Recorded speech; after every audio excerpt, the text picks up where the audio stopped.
Hello. Howdy. Welcome back Hooty. to Where Past Meets Planet. More importantly, happy Spooky Lake Month to all Happy who spooky celebrate. month. It's not quite yet as we're recording this because I really just had a No, glitch but in the my day this brain. comes out is October 1st, Yes, which means correct. you should probably not listen to this episode and instead go watch the Spooky Lake Month first episode and then maybe come back.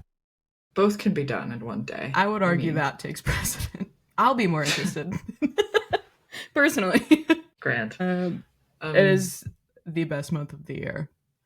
Yeah, I'm just really looking forward to October. Mm-hmm. It's just cozy, isn't it? Yeah. Speaking of Spooky Lake Month, I have a gift for you. Do you? Yeah. I'm gonna go get it so I can show you.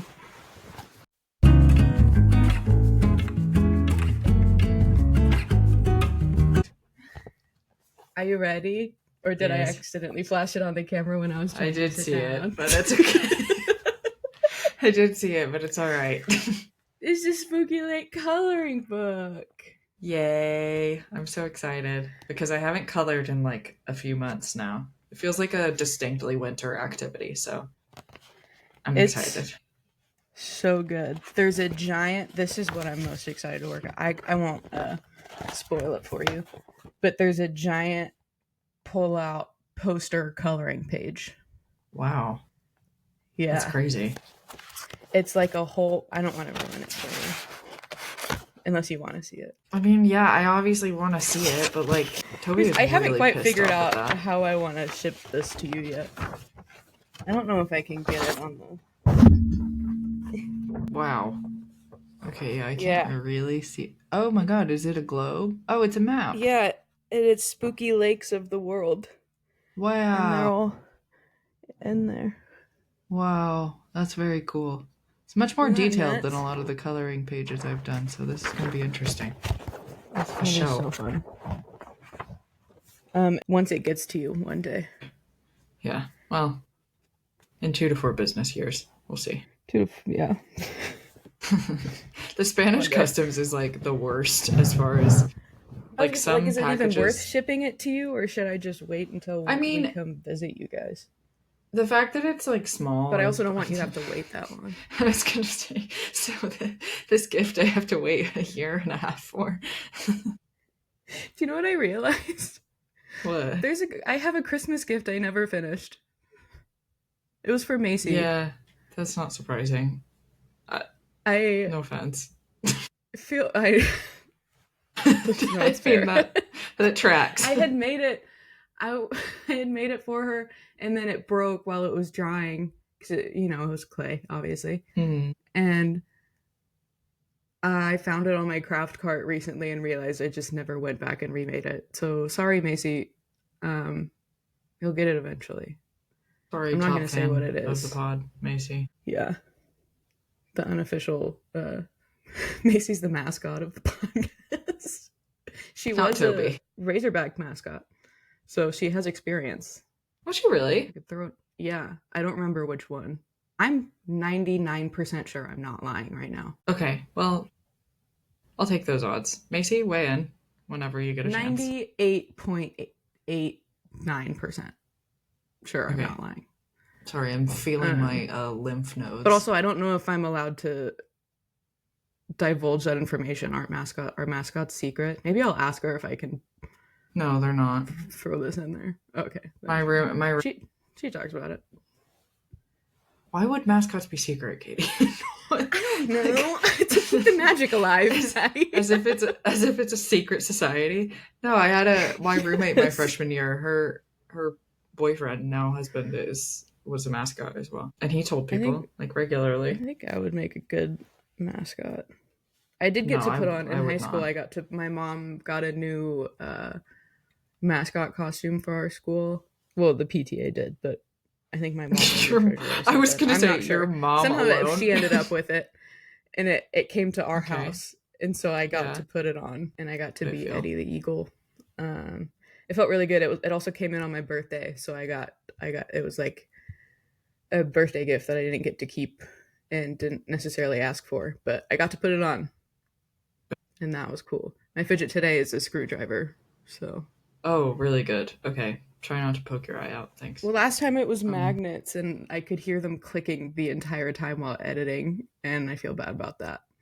I also could, but I just didn't want, like, I'm so I was hoping maybe the mic couldn't pick it up. Say. I just didn't want to say anything. Always call me out on it, because you can also hear I feel bad afterwards. You can also hear when I pause, because the click, like, reset something in me, like, for a second. So this week I've switched to a screwdriver so I can spin it around. Also, like, options I brought my Neato, but I was gonna just, like, but this is gonna make a lot of noise. Oshin got a new keyboard, and he's, like, really into the, like, mechanical keyboards. And this one he says sounds extra creamy, so you let me know. Oh. Wait, hold on. Oh, that's nice. Get the real ASMR. We haven't done that's really nice. Isn't it nice? Wait, do it longer while I'm not talking. I feel like I'm ruining the ASMR. Okay.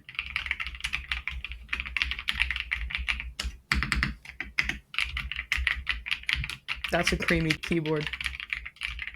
He was, like, typing while we were on FaceTime, because he got this while he was in the UK. And he was typing while he was on FaceTime. And he was like, oh, do you hear that? It's like, that's yeah, good. weirdo. Anyways, yeah. I went to back-to-back concerts this weekend. Not this weekend. This week, in the middle of the week. 2 school nights in a row. Yeah, you told me about that. You were hungover? And that was just after the first one. I was then the second one was human the next day. The first one, I'm wearing the hat from the first one. It was Unknown Mortal Orchestra. And they were really good.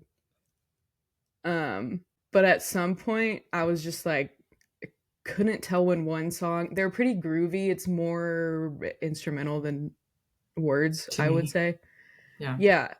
And there's only a couple songs of theirs that I recognize. Aiden's really into them. And so there was one point where I was like, could not tell when one song ended and another began. And Aiden leaned over to me and he was like, you want to go after this song? And my first thought was, how do you know when a song is over? What do you mean after this song? This song's been going on for an hour. You're like, this isn't just on like loop? The only way I could tell that it was changing was because my finger tapping rhythm would change. So, like, people, because normally at a concert you clap after a song ends. No, they just kind of, that's not really the vibe. Okay, fair enough. Is this it? It's kind of just a continuous groove, and they go into songs after songs. They didn't speak much. I didn't learn until after that there were more than 2 people on the stage. What? They didn't speak much. They just came out. I'm not kidding. They came out and started playing. And then I remember a couple times, keep in mind, I did have alcohol and weed in my system.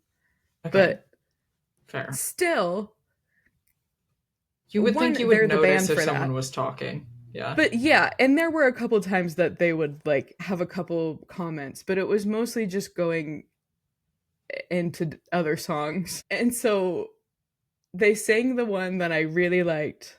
The reason that a lot of us were there, and you could tell because everyone really cheered when that song started, and that had not happened for the entire 30 minutes leading up to that point of music, except for when they first came out. It's gotta feel bad. Like, as an artist, you're like... I mean, their music, it's very... I don't know how to describe this without sounding like an asshole, but it's very vibey. Yeah. Like, you're kind of just, like, standing there grooving along with it. And so it's not very, like, a bit of, like, cheery funk. On. Yeah. And it's not, like, super hype. You're jumping up and down. And I guarantee there's people there who are just like...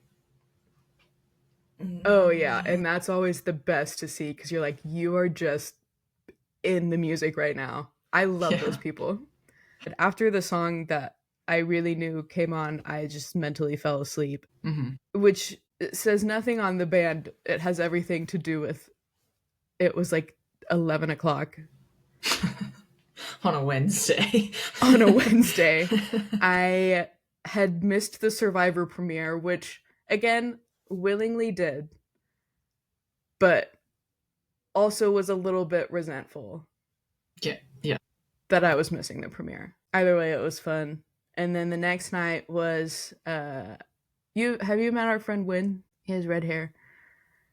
He's in a band called I'm not sure. Lariat. And we went and saw them perform live for the first time. Not their first time. Our first time. Seeing them. Okay. They're so good. Wow. That's good. Better's hard. Where did they perform? Like, it's just it was at Prairie Street Live, which is a venue I didn't know existed, but it's right next to the neighborhood Walmart on MLK. Oh. Yeah. Like the one down near towards the mill? Yeah. Right by Interesting. That smoothie bowl place. Yeah, Mamica. It was a cool spot. Interesting. But it was so good. I wasn't worried. I knew they were good. I had seen videos of them performing live. What kind of music is that? Oh, I'm so bad at music genres. It's like, I equate it to when I was in high school, I was really into Local Natives and Group Love. Okay. I would say it's like the two of them came together and had a really beautiful baby. Okay. That's a really nice way to describe that, actually. It was like I don't know kind how of like they're funky. Yeah, like, and a bit ethereal. Like I don't. Aiden usually is in charge of the aux because he's usually driving and he's really into music, and so I just let him choose. I didn't realize how many of their songs are some of my favorite songs. Oh, and that happens every time I become conscious that it's them. Like, I'll be like, wow, I really like this one, and Aiden's like, yeah, this is Lariat. Hey, that's cool. And it's so cool. They're so good, and I really hope. I think everyone needs to. I think they just deserve to get really popular because they're so talented, and they're really funny on stage too. Yeah, which is great. Well, that's fun. I like that. I want to go to a concert. And it was great. Fun. 2 in a row was tough. It was hard. I wasn't able to be as social as I wanted, which sucked because I hadn't seen Win in a long time. But I was so brain dead from lack of sleep the night before because we didn't end up going to bed until like 1 a.m. Yeah. And that's too late for me. And then I had to work a full day. Yeah. I hear you. And sometimes you can only give 50%, even less than that. And like, I think people should understand we're complete humans. Yeah. We don't always have to be on. I say to myself as much as you, to be honest. I agree. But that's okay. We'll see them again. Did I tell you I'm doing part of the Camino in October? No. Yeah. That's exciting. What part? What are you doing? When? I've been a bit on pause for a month. So that was planned the Saturday before my grandma passed away.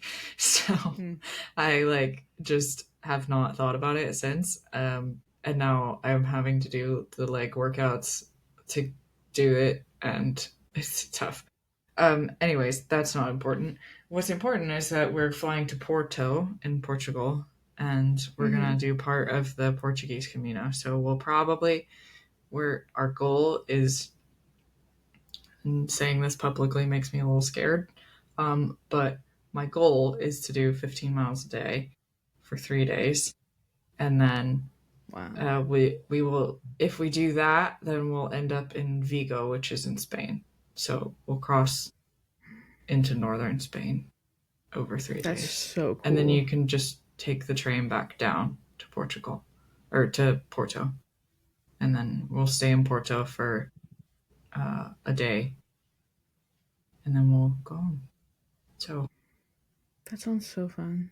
I'm excited. Yeah, I do have a colleague who's done part of the Portuguese Camino as well, and she said that it was really like hobbity and like very like like you feel like you're in the Shire a bit. Like it's very like, and that's what we're planning on Take doing is so like many pictures, please. I will, and like flat coastal walks, and so I'm very excited. That's gonna be and so you, cool.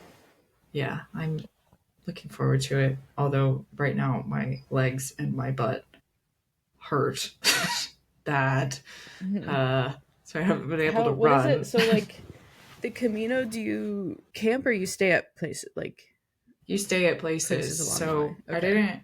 I didn't know this actually, but you have to have the Camino passport. So I got one whenever I went on the like Camino trip when I was a freshman in college. I did like a 2 week, like we did most of it by bus to be honest. But so I've like been to Santiago de Compostela and like I had the passport and I got like a couple of stamps, but I thought it was just like a fun like novelty thing basically. No, apparently you have to have the pilgrim passport in order to like stay in the hostels because that's how they know I that guess you're that on the makes sense. Camino. Yeah. And so the hostels you stay in are like they're called refugios, I think, like refuges, I think. And you just kind of turn up without a reservation. It's first come, first served. And then you either stay in like some of them have private rooms, some of them have dorms, and you can eat there. And the price per night usually includes like a dinner and I think maybe a breakfast as well. Nice. And then you just stop at cafes on the way. Apparently, all the Spanish people like just stop like every couple hours for a beer. Which if I did that, I would be dead. So I would not be able to hike 15 miles a day if I was same. drinking beer at the same time. Same. So, but Spanish people are made of sterner stuff. So, we'll see how it goes. But we're planning for 15 miles a day, but I only have 3 weeks to get my legs in shape for that. So, we'll see. That's so cool. How it goes. I want to go on a backpacking trip. I just want to get outside. I'm also really looking forward to that. Living in a city is kind of hard for that. Like, it's like... Yeah, walking around the city, and we have this giant park, which is really nice, but like, it's not. It's an urban green space at the end of the day, isn't it? So it's.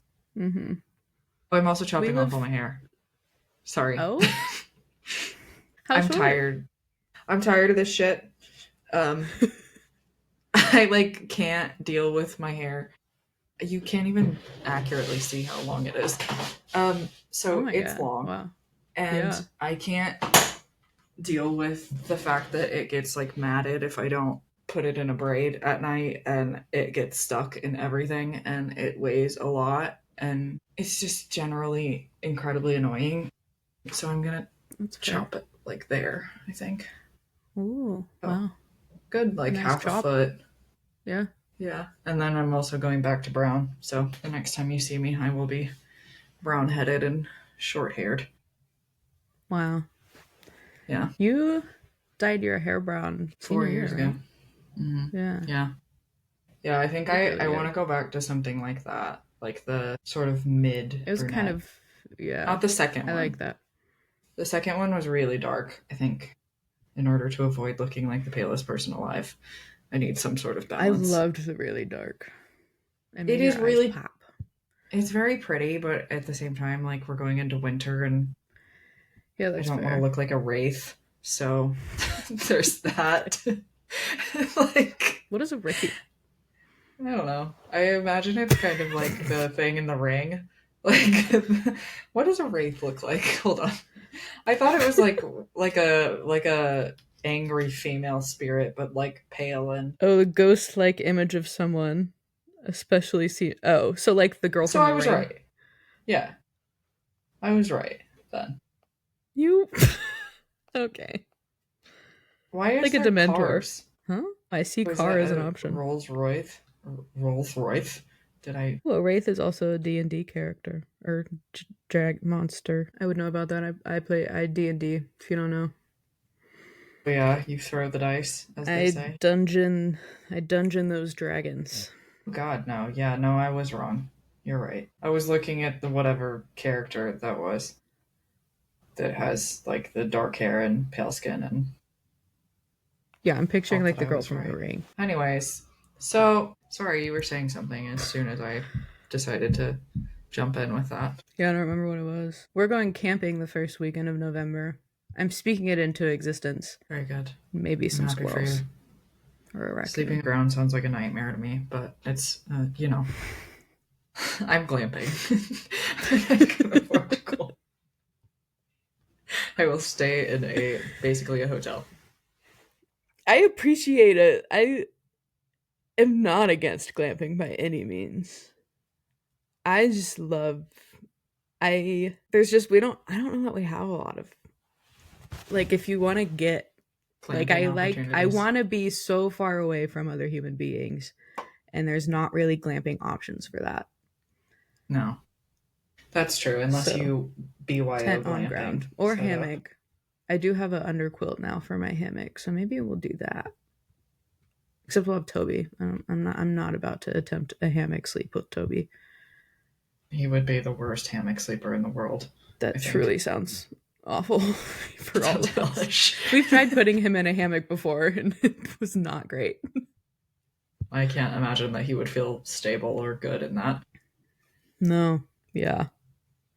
Hammocks are not made for corgis, turns out. Who would have thought? Who would have thought? Long boys and hammocks. Not quite good. Okay. Yeah. Okay, shall we start the podcast, maybe? Or do you have more things to tell me? Do you have any notes? Well, we didn't talk about how we've survived the sucking off. Oh! We were gonna talk about that. Cut everything else. We need to talk about the great sucking off. I was trying to keep people updated throughout the day. I haven't been sucked off yet. Yeah. We survived. I think I am so locked in on my social media algorithms. I never saw anything about it. Really? Macy told me about it. Macy also told me about it, but I saw it on Threads before I saw the TikTok that she sent me. But yeah, I sucking off. Didn't get it. I didn't get sucked off. No. Neither did you. Neither did anyone. Neither did anyone. So damn. Bummer. What was I going to say about the second? You had a lot of anything about the second off. Anxiety. Well, didn't you? That's being no. I didn't have like a lot of anxiety. Not like you thought you were going to get sucked off, but no, I didn't think I was going to get raptured. I didn't think, truthfully, that anyone was going to get raptured. But I was raised in such a way that the rapture is a very real thing. And I learned a lot about the history of raptures through this event. Because there's a lot of people like me who were apparently raised going to churches where they basically preach fire and brimstone. I'm not saying my parents took me to churches like that. They didn't. But like, right. My grandparents' church is like that. And so I just knew acutely and had a lot of anxiety from my childhood that centered around the rapture. And like you can ask my mom, like I asked her about it from very early on and was just very like scared of that. Like I have always had this innate fear of apocalypse, and rapture plays into that when you're raised in a, sort of conservative Christian household. And yeah, so I had a little bit of anxiety, because I always do when it comes to like predicted raptures. But then obviously I like didn't actually think about it throughout the day. I was too busy being on tour buses in Madrid and enjoying the lovely autumnal weather to care. So I was having a grand old time. And I got churros and chocolate on Tuesday. And that was probably the highlight of my day. So yeah. Nice. That's it. There you go. Yeah. We didn't get sucked off, got a churro out of it. It's a t-shirt. I survived the rapture and all I got was this t-shirt and a churro. Yeah, pretty much. Well, then we got this is like kind of funny actually because we got back to the like Airbnb after my mom and I went out to get churros. My dad was really tired, so he stayed back at the Airbnb, and my we got back, and I go into a fugue state when I order things, so I just don't really pay attention to what I'm ordering, and I ordered 12 churros, which is fine, by the way. So I told my dad when we got home, oh yeah, we had 12 churros and chocolate, and he was like, what the hell? You had 12 churros? I was like, they're like this big. They're not like this like big. Massive, yeah. They're not Disneyland churros. We didn't have a mukbang at the Chocolateria San Gines. Like we're not disgusting, Dad. Chris Whipple, all of a sudden, he's the churro meister. Yeah, all of a sudden. Churro police, if you will. Yeah, no, he was like, okay, so we basically just like didn't eat dinner that night. I had snacks, but I had 12 churros for dinner, so who cares? And like the chocolate that they give with you is like really thick and not super sweet. Yeah, it's just really nice. So that was fun. I'll trade getting sucked off for a churro any day. Same. Seriously. I think like the point of me going to like the whole thing of me going to Madrid is on all channels for the amount of times we've said sucking off in the past 2 episodes. I know. Well, who cares about that? Ghosts does it. Particles. Neato. Sorry, I am. Hey, I'm still just trying to refocus. I'm here. That's it. I know for a fact that I'm gonna listen back to this on like Monday or Tuesday and be like, we're gonna be cutting a lot. What are you talking? Yeah. It's gonna be like a 5-minute conversation about churros. That's it.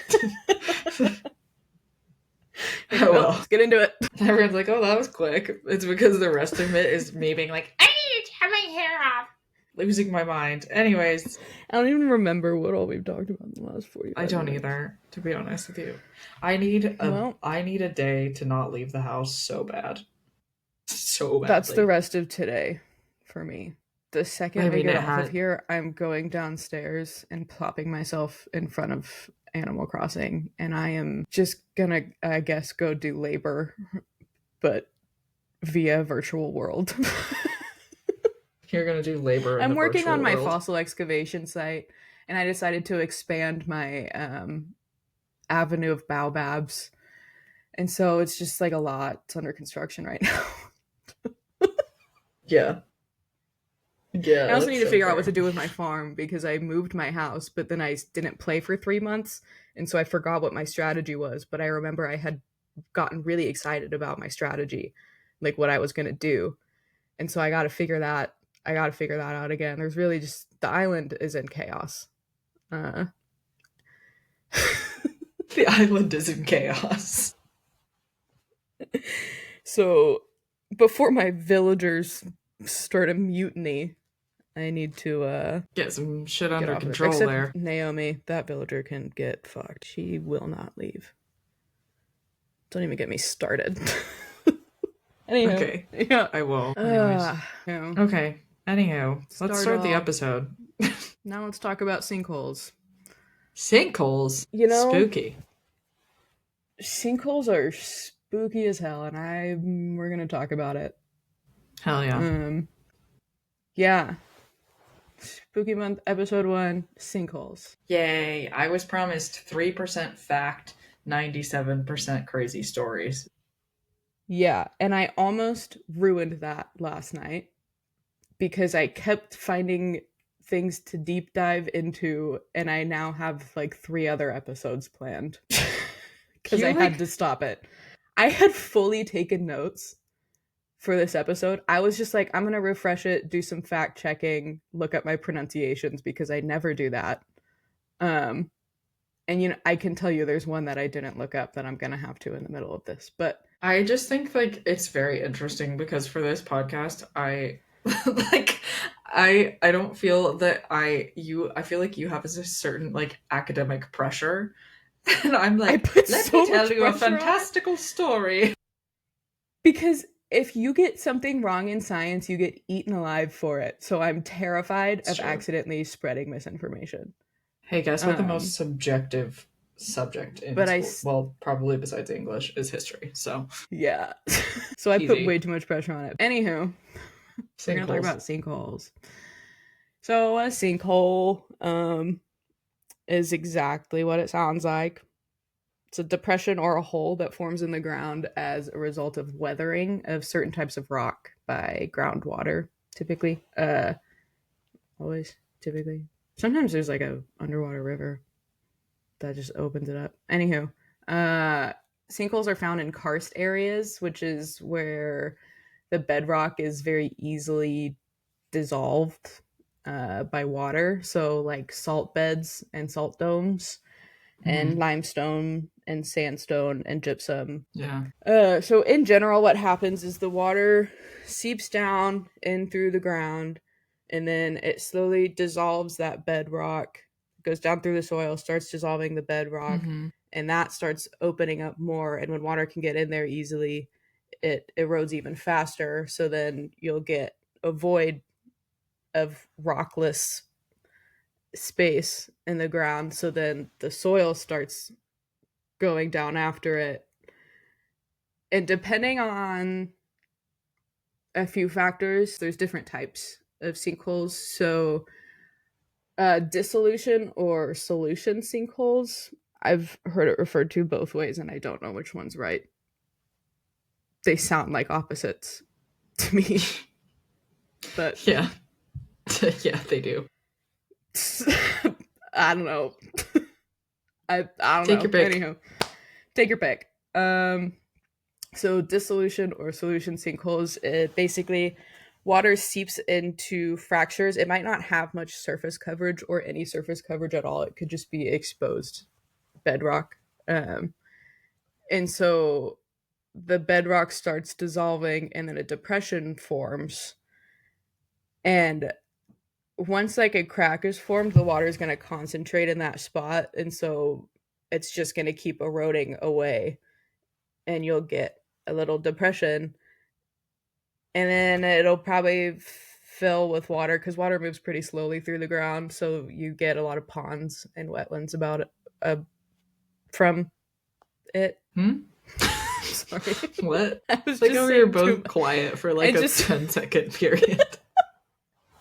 My syntax just went way out the window, and then I needed to reset. So sometimes like debris will get into the depression, and that will block the flow and cause the water to build up, and that could create ponds or wetlands. Oh, okay. And so that's a dissolution or solution sinkhole. Couldn't tell you which. Maybe both. Sorry. And then there's cover subsidence sinkholes. So this is where the bedrock has the soil profile over it is pretty sandy. Sand particles are bigger, and so they don't stick together really. They leave a lot of space, like air pockets, because they're bigger nodules. So what happens is the water erodes away at the bedrock, creates these voids. Could be caves, caverns. This is also how a lot of caves and caverns are formed. Caves. Oh. Is there a difference between caves and caverns?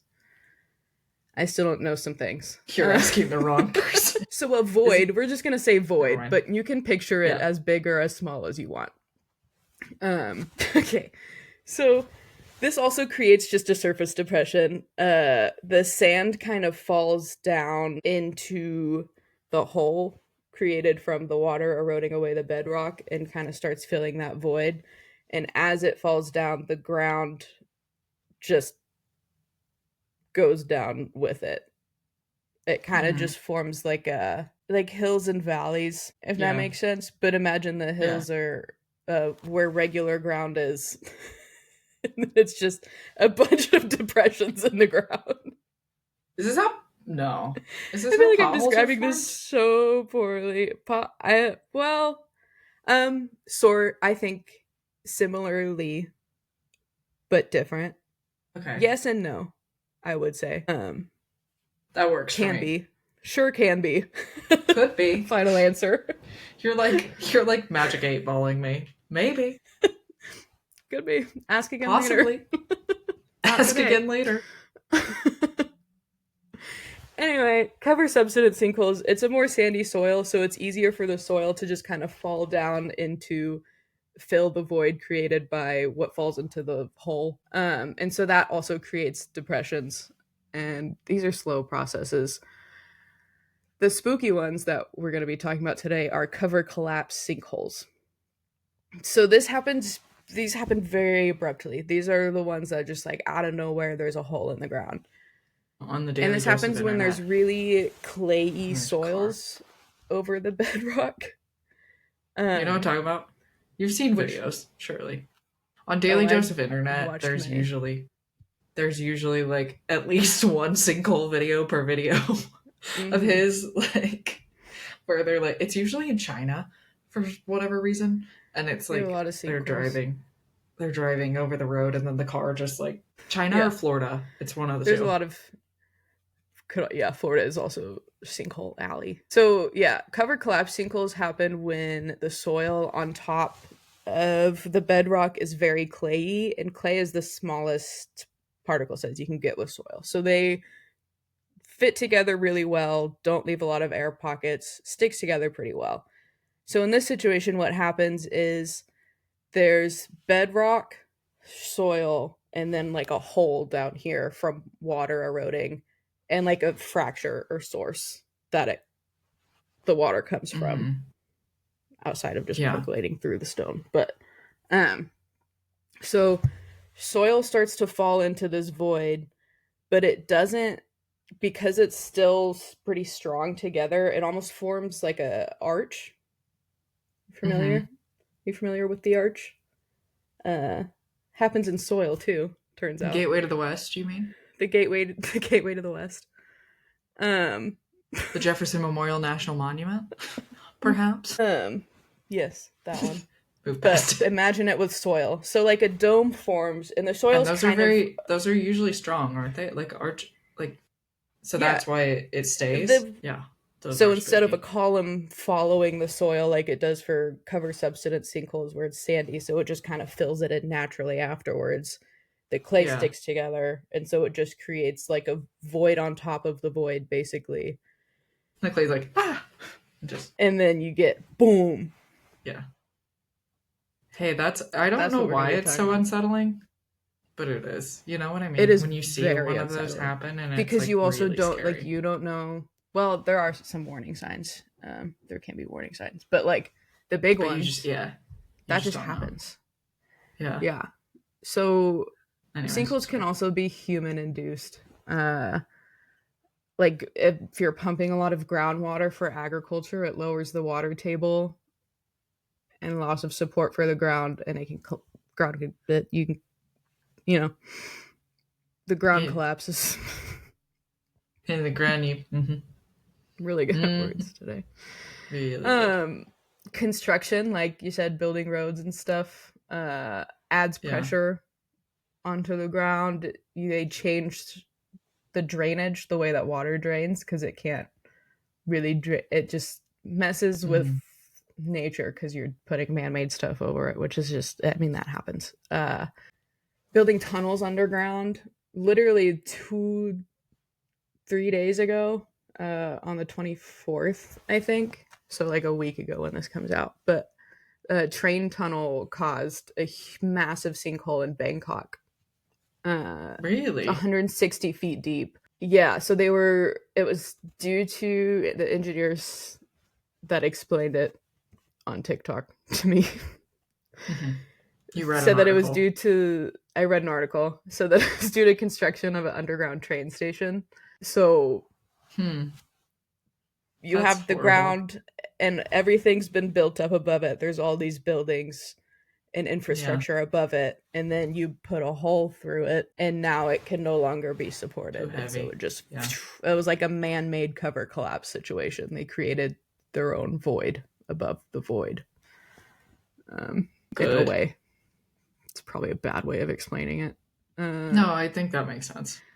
Mining and drilling, like fracking, can cause sinkholes because you're removing underground material, causing voids. You get a collapse. Well, that's outback opal hunters. They're always concerned about the walls collapsing on the ceiling collapsing on them. That's why they got to put the posts in. Yeah. No telling how many hours of that show we watched. Sinkhole. Such a good show. Blue holes are underwater sinkholes. Undersea sinkholes. Nope. No thanks. Found in coastal regions. They are, underwater sinkholes are terrifying. I watched a video this morning. I think it was in Florida. Again, obviously. Always. But it was this area that was already a lake. I'm assuming a lot of the lakes and ponds in Florida are sinkholes. I've learned, which is terrifying, awesome. But also makes sense now that I've learned about it. Like, well, there's a lake now. Dude, I shit you not. This sinkhole swallowed. First of all, the water level is staying the same. You can't tell there's a sinkhole there. It just looks like water. But then all of a sudden, these trees just start going down like they're going down an elevator. It's not like they're falling over. They literally just go down into the water. All of them goes under? It's just like a whole grove of trees just goes completely underwater. No, that makes me feel sick. I don't like that. I'll send you the video after it. I'm gonna. It is wild. I think it's underwater sinkholes are to me for some reason. Scary. Speaking of underwater sinkholes, cenotes are a type of sinkhole. Cenotes actually formed from the asteroid that killed the dinosaurs, which is nuts. Formed as a result of the it hit around the same area. The cenotes are all in southern Mexico, like Yucatan. Right? No. Yeah. The peninsula. Yeah. Yeah, they're all around that area. That's another one that I added an extra 2 hours into my journey last night and then decided it needs to be a separate episode. Also, Gio covered cenotes as a Spooky Lake Month topic. So yes, she did. I need to go back and watch. Most sinkholes don't have any natural external surface drainage, so when it rains, the water stays in the hole and it'll drain into the subsurface. That's why you see a lot of sinkholes that are filled with water, because it takes a long time to drain down into because the water can't leave, which is why they in Florida decide to make them lakes. Also, because sinkholes are really expensive to fill, and can be pretty difficult. So they do usually leave most to become lakes or landmarks. They're like, ta-da! New lake. Yeah. I have, last thing before I get into stories, I have this map here of sinkhole hotspots. Everyone talks about Florida being a sinkhole hotspot. The entirety of eastern Tennessee looks like it is a sinkhole. That's so scary. Like, all of it is a bright red in this. You know what I just thought about? Like, what if you were at... Because Knoxville's in eastern Tennessee, isn't it? Like the University of Tennessee? Yeah. What if you were at like a football game and it just... Sinkholed? Yeah. I think it maybe just already is a sinkhole. Maybe they're already down there. And but I also heard one time But that's also... That's like... It goes along with Apple... I don't know.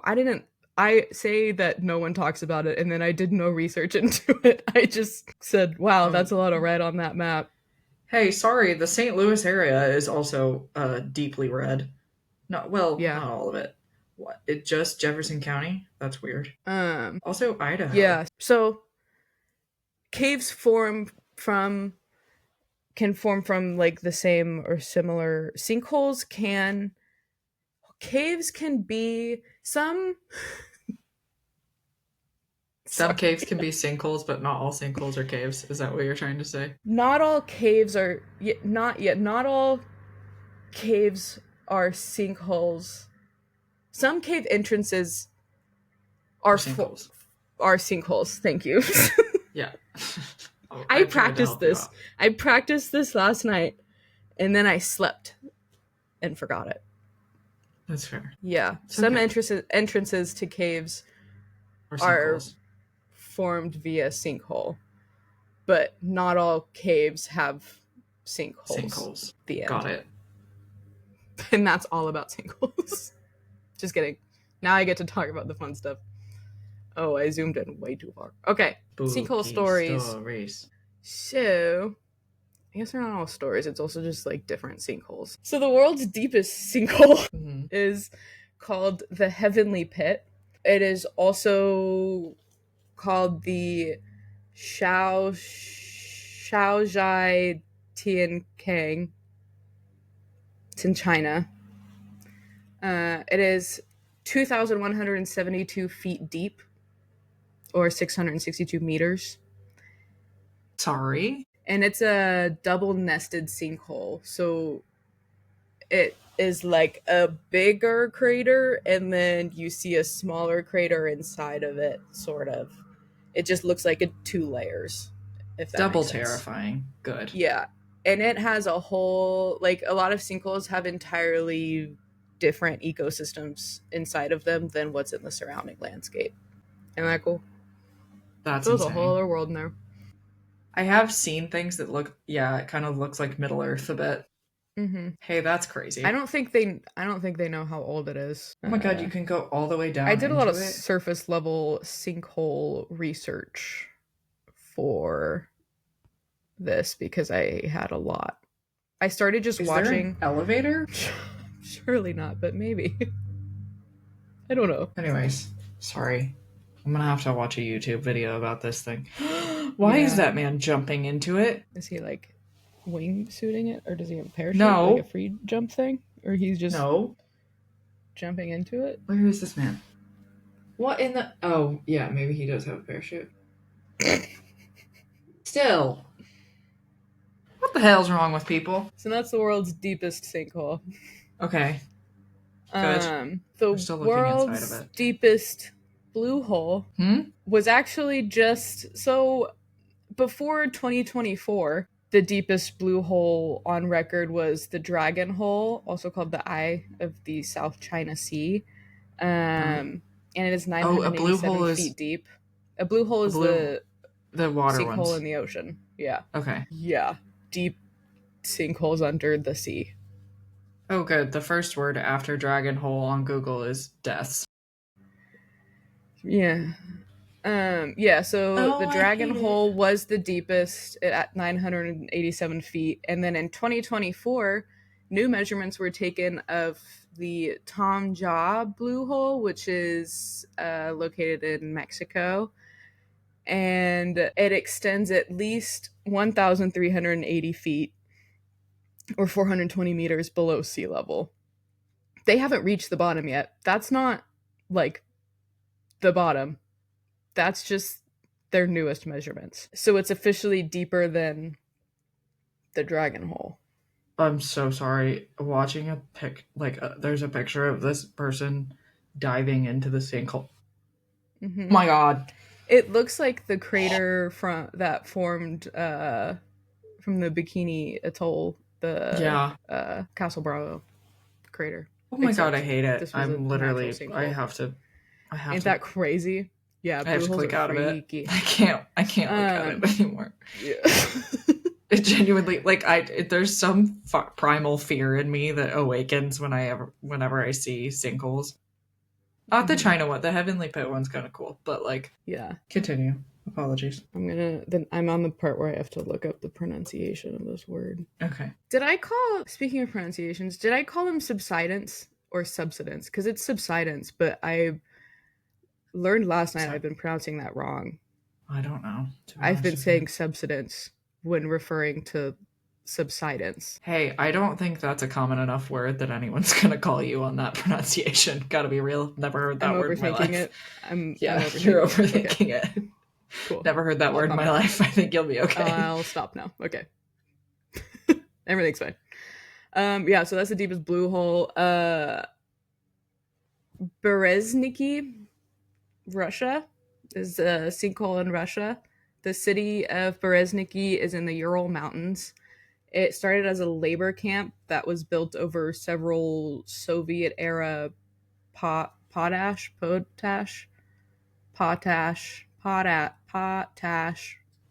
mines.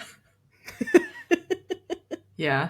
It's salts they extract potassium from the salts. So it was a town built over a mine.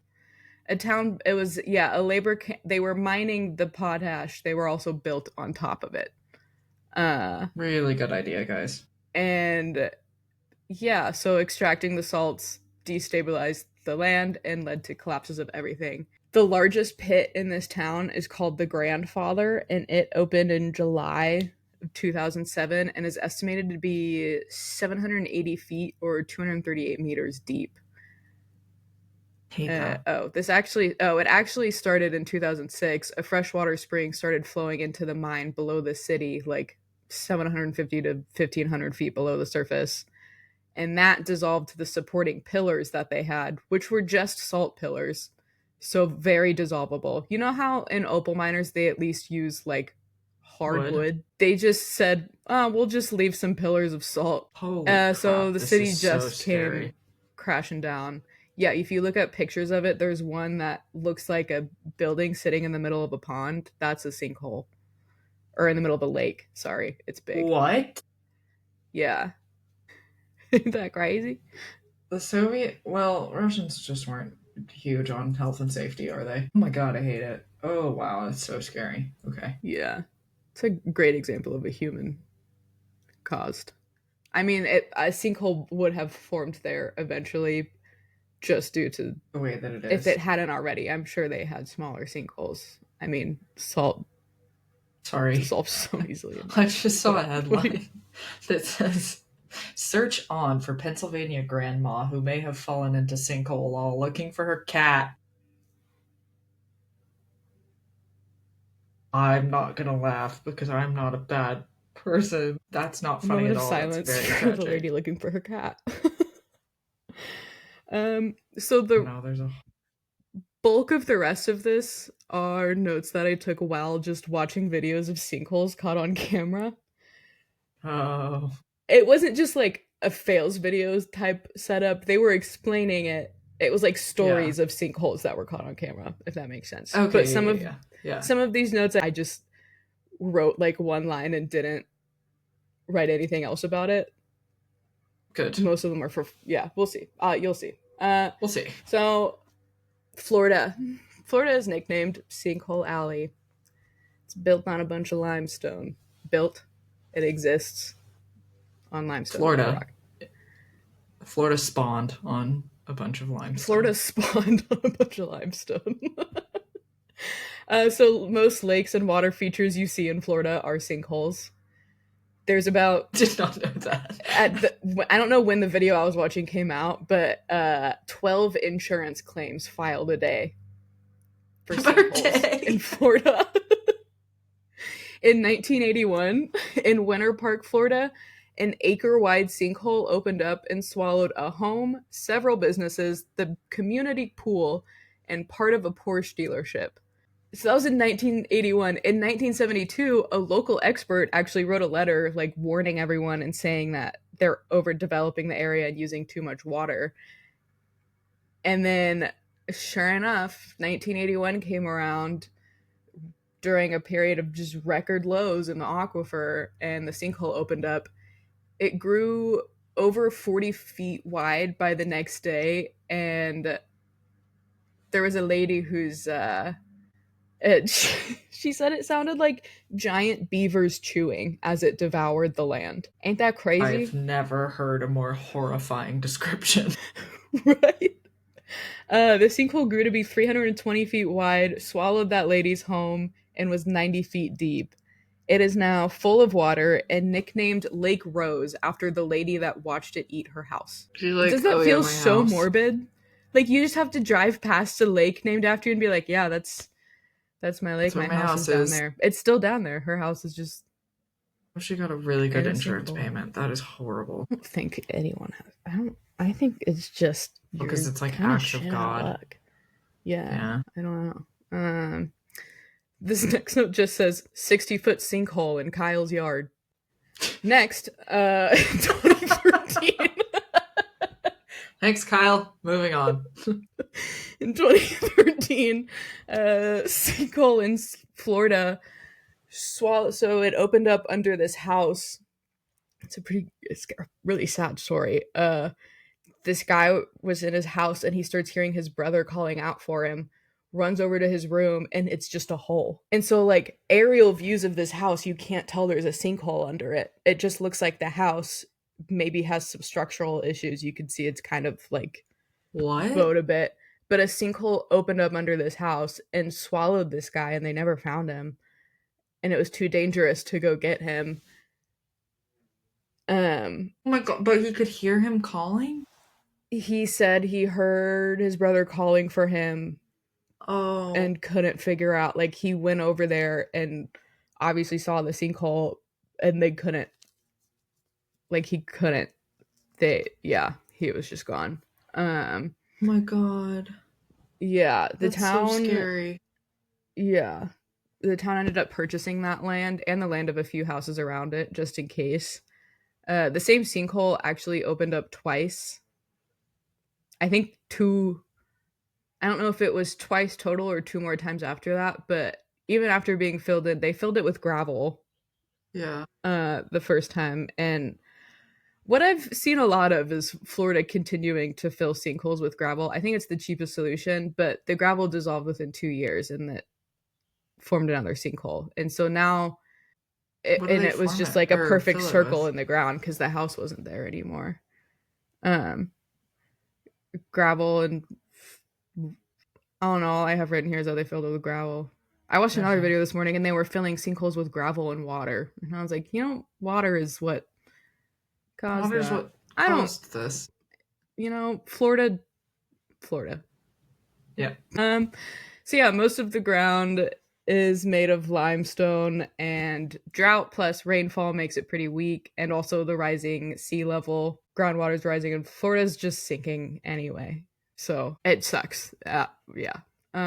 One sinkhole, I'm still on Florida, by the way. One sinkhole went from 10 feet to 150 feet in like an hour. The groundwater level was really high, which made it grow really fast because the water was just easily eating away at the soil once it had opened up. Yeah. So it swallowed the first home completely within 25 to 30 minutes. The second home within that same time frame was about 40% swallowed, and then within 2 hours it was like 70% gone. So it had slowed down a little bit. By the early afternoon when it chilled out a bit, it was like 250 feet wide by about 50 feet deep. Oh my god. Yeah. And so for this one, yeah, it was just in a neighborhood. It swallowed like it was one whole house and then like parts of 2 other houses, I think. Jeez. Yeah. And so they use the same strategy as the British Geological Survey, which I'll talk about in a little bit for a different situation. And they mapped the ground and found out that the whole area was on an ancient lake that was an ancient sinkhole. So they were like set up for failure from the beginning. Yeah. Now I'm off of Florida. No more Florida for now, I think. Okay. I think I'm done with Florida. There's a town called Fountain, Minnesota, that has more sinkholes than people. There are 10,000 in the county, and they just look like little groves of trees, but it's sinkholes. And they're not the intense, like, cover collapse ones. They look more like depressions, really so the subsidence ones, or the dissolution. Whatever that is. There was a copper mining town in Chile.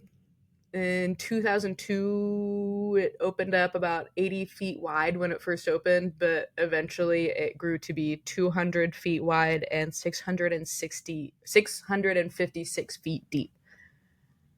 And they had to shut down the mine, obviously. Christ. Yeah. Puebla, Mexico is an ag town. May 29th, 2021, just feet from this couple's house that they had just remodeled, a 70,000 square foot sinkhole opened up. Yeah, and this one's weird too. So it had water in it when it opened, and it has really weird currents going through it. So the water will completely deplete at 3 or 4 a.m. and then just fill up again by midday. Tide? People think it's like coming from an underground river. But yeah, I have no idea. It's just weird. But it literally was right off these people's doorstep. They had just remodeled their house, and now they don't get to live there anymore. That's so sad. Yeah.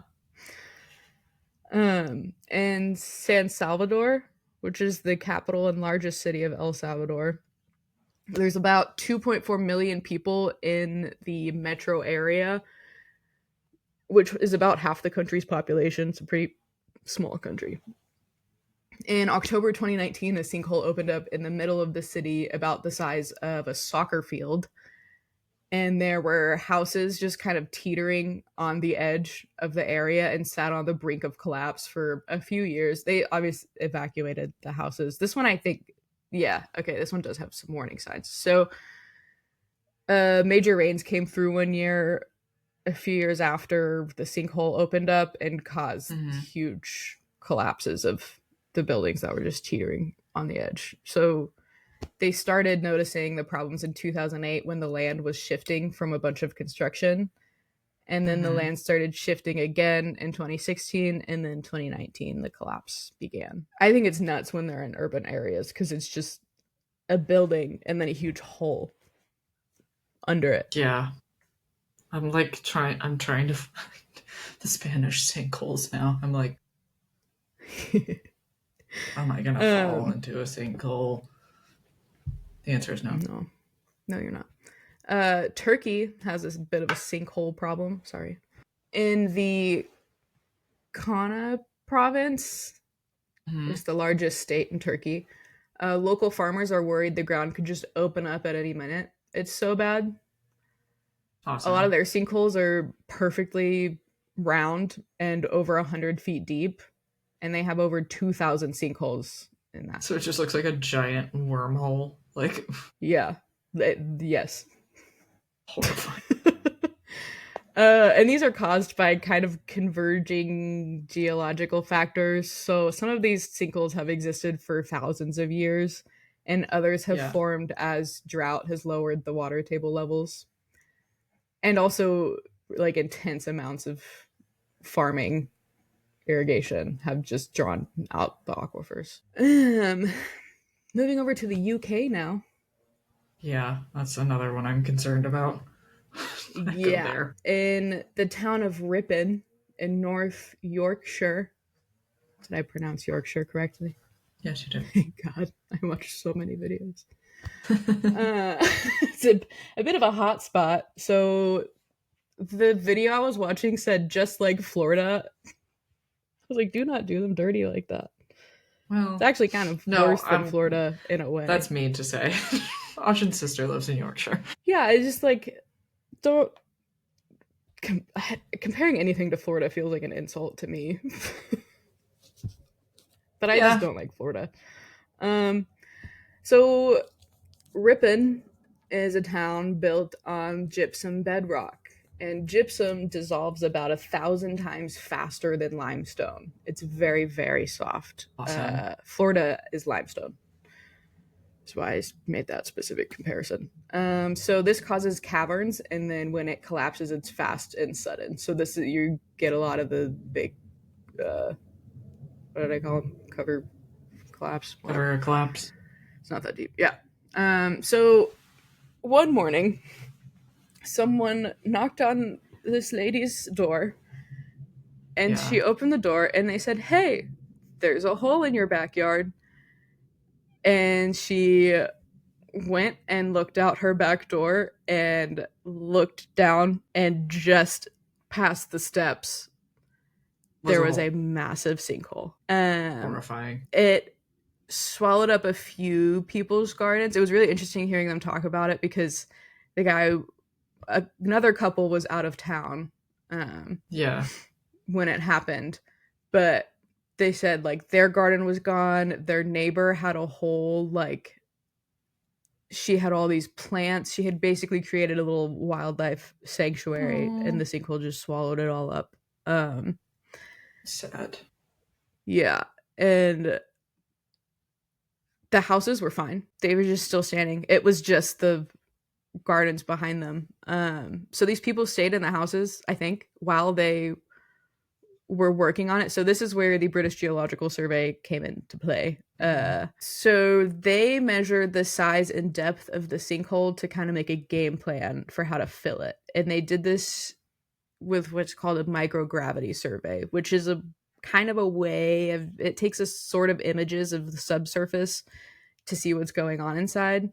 And that way they were able to ensure the sinkhole doesn't strike twice, like the one in Florida that was just filled with gravel and the gravel disappeared in 2 years.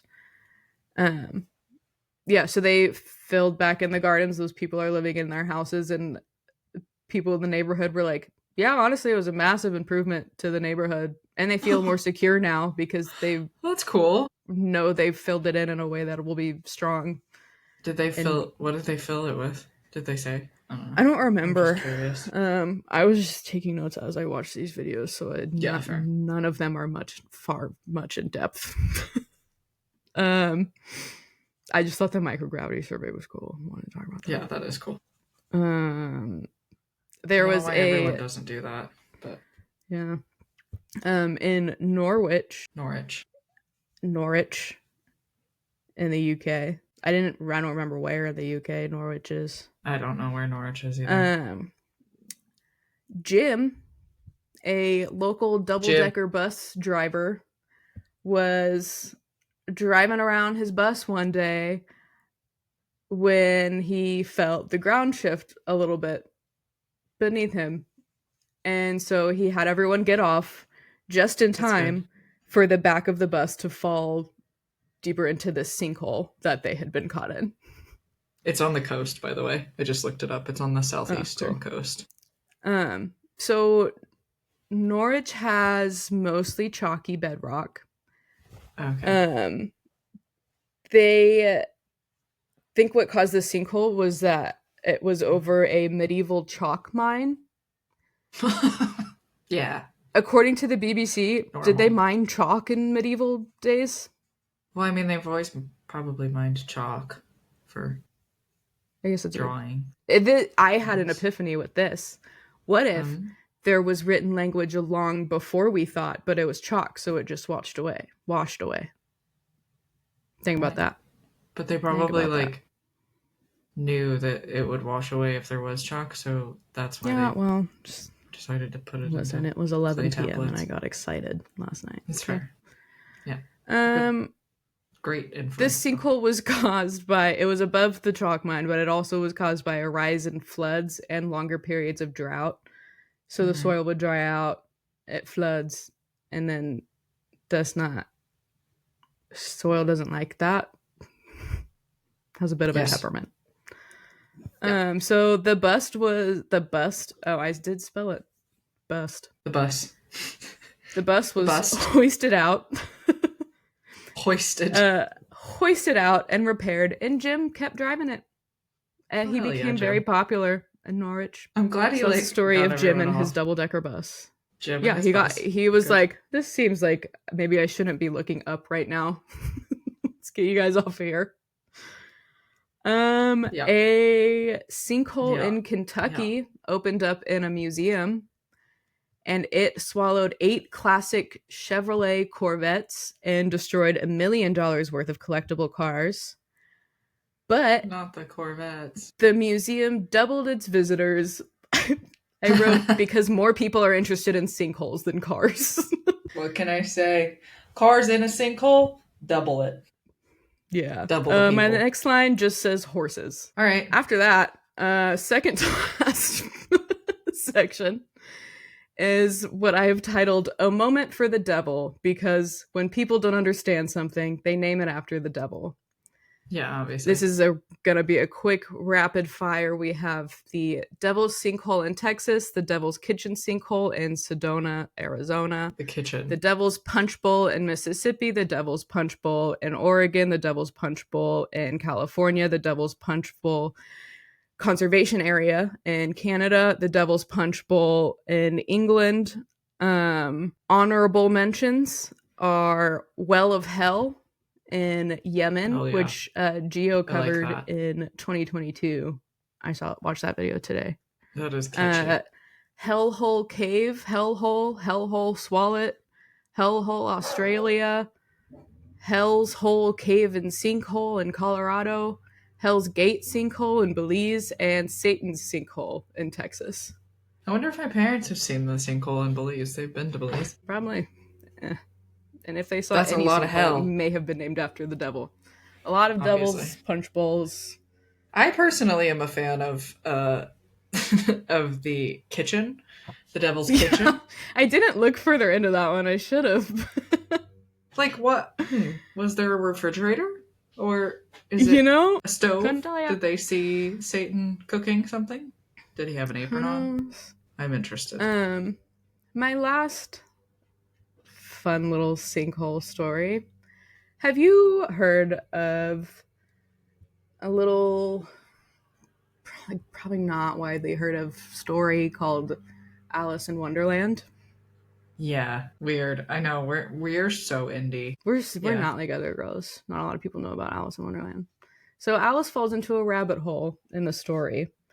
The author, Lewis Carroll, was a regular visitor to Ripon, which I mentioned earlier is built above some gypsum, because his dad was a clergyman at the cathedral. So the theory of the video I was watching was a combination of a town full of sinkholes, the grandiosity of a cathedral, creative mind growing. Did Alice fall down a rabbit hole or a sinkhole? So they found a sinkhole that was in a grove of trees and was about 20 meters deep. And it was close to the city's old railway station. And they said, quote, Lewis Carroll would have passed it many times. That got the creative juices flowing. Yeah, and their justification for why he wouldn't have said that it was a sinkhole is because you don't really want to say in a children's book that she fell down a sinkhole. Because you don't want children. Which I guess, like quicksand. Really, I feel like sinkholes are a little less whimsical than... They are a little less whimsical than a rabbit hole. Another possible explanation was they might not have had a word for it at the time or had the same word for it. Like maybe they called sinkholes rabbit holes. Who knows? Maybe. Because she followed a rabbit into the hole. So that one makes a little bit less sense to me. Didn't she? Yeah. Anyway, that's sinkholes. Interesting. Didn't want to start out with a 10 out of 10 spookies, but sinkholes are terrifying. So yeah. First topic of spooky month, I'm going 10 out of 10 spookies. Wow. Because you just never know. You can't go. There could be a hole beneath your feet. I also saw a video this morning of someone looking in this tiny hole under a road in Denver. And when the flashlight goes down there, it just is so deep. No. And it's just a tiny, like, literally this big opening in this road. And then it's like... None for me, thank you. No. Pass. With all due respect, pass. That's sinkholes. Devil's mouse hole. That's what you could call that. That was witty. Another devil. Add it to the list. Also, that's a good one. Sorry. As you said, 10 out of 10 spookies, there's this person who sneezes ungodly loudly somewhere in this apartment block. Mm-hmm. And it is so loud, and I hear them sneeze every day, and it's and they did it as soon as you were saying 10 out of 10 spookies, and I was like, ooh, they got spooked. They nice sneeze when they're scared, you think? I don't know. I heard it across. I really didn't mean for that to be so long. That's okay. But this is going to be a long episode. Oh well. Yeah. Who cares? We didn't do one. We kind of skipped a week, so we can... Yeah. I mean, and we're going to take out most of what was in the beginning. We're going to take out a lot of what was in the beginning. Oh, well. Okay. All right. Very good job. I hate sinkholes. Thanks for reiterating that. You're welcome. Are you ready for my first spook? Yeah. First of all, I had no topic until 2 days ago, and you did say you were going to try and help me with that. Oh, sorry. I didn't text you to. I didn't text you to tell you that I had found a topic. I forgot to look. So it's not just a blank page. It's fine. So today I'm going to talk to you about a little thing called Resurrectionists, and also an example of Resurrectionists, the story of two men named Burke and Hare. Have you ever heard of this? I've heard of Bert and Ernie. Any Close relation? enough. Cool. Unless those puppets are murderers. Oh. Well, so we're gonna talk a lot about. I wouldn't put it past Bert or Ernie. Which one's the stoic one? Bert. Yeah, I wouldn't put it past Bert. He has some skeletons in that closet. Yeah, I think Bert is just a curmudgeon. I like Bert. My beetle tattoo is named Bert. That's cute. Yeah. We're going to talk about dissection a lot in this, so sorry. Cool. So, really just fun facts. The early history of dissection, if you will. So obviously they didn't have X-rays for a really long time. So the only way that you could actually learn about human anatomy was by cutting open dead bodies. Mm-hmm. We still do that. We still do that because it's the only, like, it's the best way to know what's inside of a body is to cut it open and see what's inside once they're already dead. Because it would be. Do you remember the Criminal Minds episode? And this might have been the reason why I stopped watching Criminal Minds. There was like a really scarring episode where the serial killer was like giving his victims ketamine, so they were like fully aware but couldn't move, and then like cutting them open, like dissecting them basically until they died. That's sorry, I just had a really bad flashback of that. I just got into it. Took me like 4 tries, but I got into Criminal Minds and then watched all of it, including the reunion series in like a month. I don't think I can do it. I genuinely, like, when we started to try to I do it while I work, so I'm not really fully paying attention to. That's fair. Senior year, when we tried to watch it, I started having nightmares and it was really bad, so I just decided not to watch it for my mental health. I think that's for the best. But basically, section of human bodies goes back to there's records of the Greek physicians Herophilus and Erasistratus, who lived in 335 to 280 BC and 305 to 250 BC, respectively. They were dissecting bodies in Alexandria, which is now Egypt. But after this classical period, it sort of fell out of favor for a long time. And you would just sort of diagnose people with like the humors, basically. They thought we had humors, and so, if you had too much of one humor, that wasn't a good thing. But then there was a revival of dissection come the Renaissance, because Leonardo da Vinci dissected an old guy in 1507 to 1508. This guy he died in hospital, and so he dissected him and produced really detailed anatomical drawings, and it's actually thought that da Vinci dissected up to 30 people, which is a little weird, but I mean, I think that I mean, like, if you go to autopsy room, that's 30 is like a low number on resumes for some autopsists. Well, yeah, but as an artist, I do feel like that's a little high. I don't know. As an artist, I guess that is different. Yeah. But anyways, so we're mostly going to be talking about the UK. That's just a bit of background on, like, people have been doing dissection for a really, really long time on cadavers. But now we're going to be talking about mostly the UK. So, okay. From the 1500s, from the 1500s to the 1700s, cadavers were kind of hard to come by in the UK because there was a law in 1505 that gave the incorporation of the surgeons and barbers in Edinburgh, which was the same like guild. So barbers and surgeons were in the same. Barbers as in like hair cutters? As in hair. Yeah. I mean, it's like external cutting, surgery, I guess. Yeah, you're cutting. It involves scissors, so they're the same. Yeah, I mean, I guess I get it, but at the same time, all you need is one similarity for two things to be exactly the same. I guess so. So that's law what they say. Provided these surgeons and barbers in Edinburgh one executed criminal per year. that's not enough to study barbers. To study humans. Anyways, in 1540 in London, again, the barbers and surgeons thing allowed for 4 executed criminals per year, but that, I mean, it's still not enough to like actually study what happens in the body.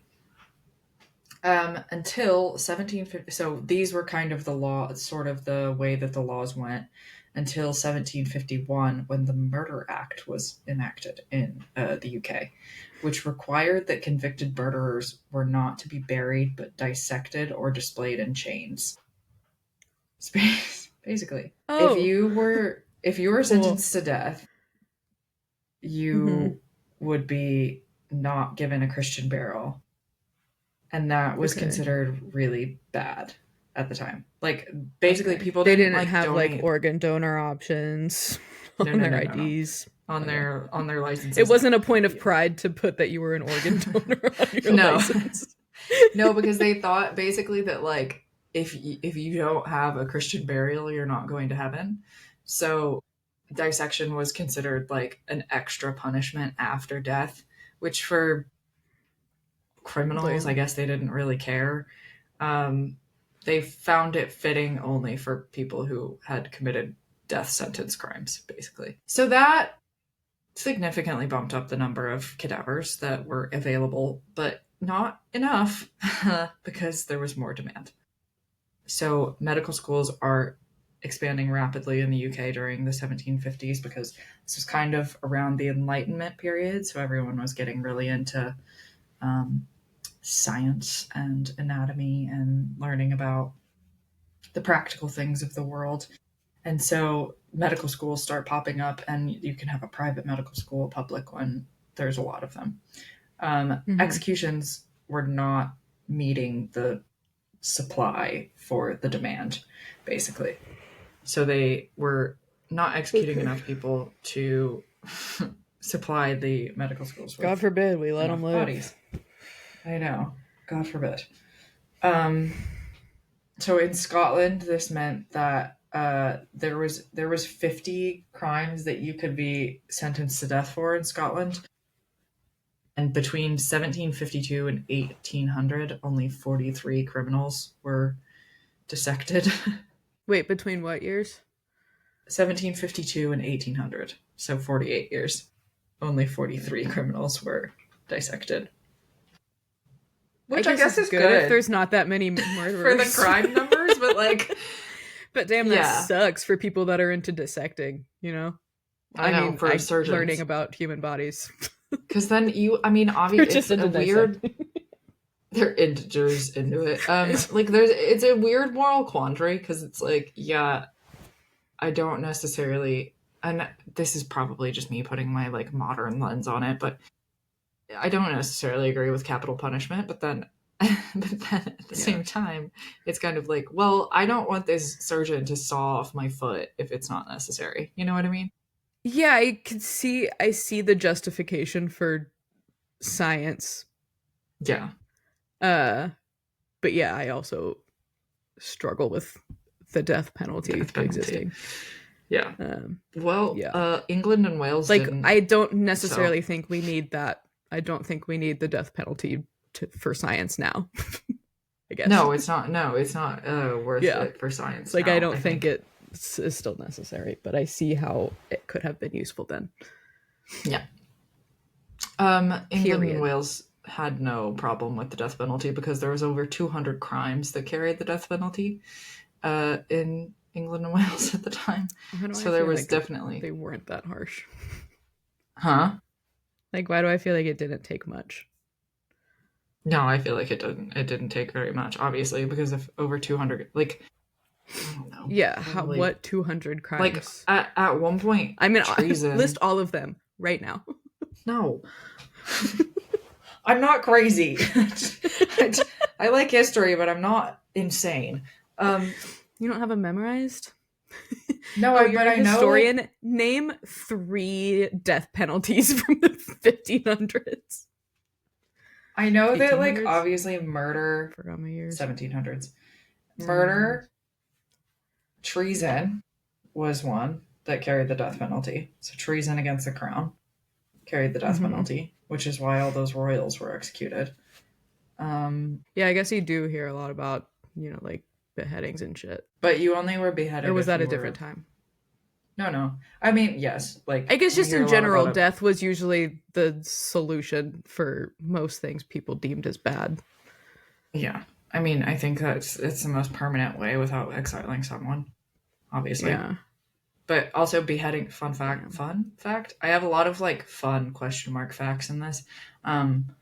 Fun fact is that beheadings were only given to people who were high enough status because it's a quicker way to die than hanging. So poor people were hanged. That's why, like, witch trials, people think that they were burned at the stake. I know they were hanged. I know they weren't because you talked about that last year. Yeah, last year. Basque witch trials is still one of my favorite episodes. Anyways. Yeah. The frog hanky panky.